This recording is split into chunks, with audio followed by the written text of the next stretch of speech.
Student loans. I guess we've had them all these years. Well, actually not. I mean, if you go back to as recently as the 1970s and 1960s, student loans were essentially unheard of. I mean, the great baby boom generation that started entering college in 1965, those huge millions of young people, they all went to college without taking out loans. It's hard to believe.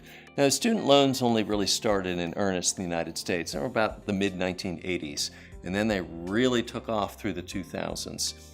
And the question is, well, why do we have student loans and what's going on here? It's very interesting to realize that that's when student loans really got going in the mid-80s, and then they started growing into the 1990s and then past the year 2000 into their huge scope that we've been dealing with today. That was a lag against the trajectory of economic growth.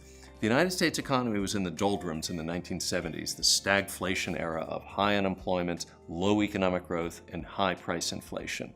Well, after all that calmed down and you had tax cuts and a return to sound monetary and regulatory policy in the 1980s, the economy just took off.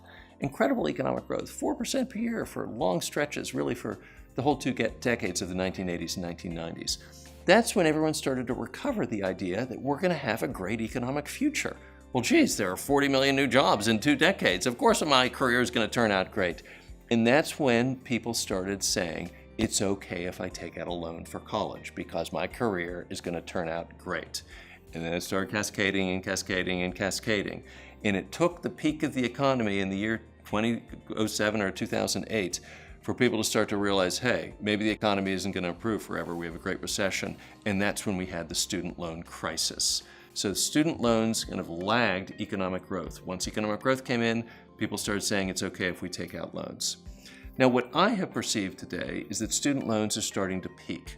You see the rise of online education. Now, whatever you say about technology, the main reason that we have lots of students taking online classes these days is that they have decided to take jobs from 9 in the morning to 5 o'clock in the afternoon because they're saying, I can't take out those loans anymore. That's really what is driving online education today, and that's a perfectly healthy development. We need to see the student loan bubble popped. In the future, what is most likely to happen is that this process will accelerate, that more and more people will strike against student loans and saying, I simply cannot do it. Take courses online, come up with some other solution, maybe even not go to college, but pursue alternative educational ventures. And you start to see even now the student loan aggregates sink and sink and sink. The other thing we're likely to see as this development ensues is not so much the full flowering of the so-called STEM fields, science, technology, engineering, and mathematics, crucial as they are, but the rise, if academia can handle it, once again, of things like the English and history major. Because what business tells us today is that however difficult it is to hire technologically competent workers, it is most difficult to hire truly literate workers, workers who can actually write. And that means they're looking for the kind of skills that are taught by the traditional liberal arts faculties.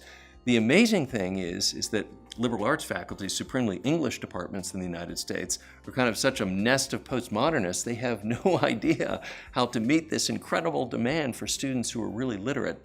So a great area of reform in academia coming up over the next few years is for the liberal arts faculties to figure out how to accept the real latent demand there is in higher education so that we have a wonderful workforce of literate workers into the 21st century who are good not only at writing but at technology as well.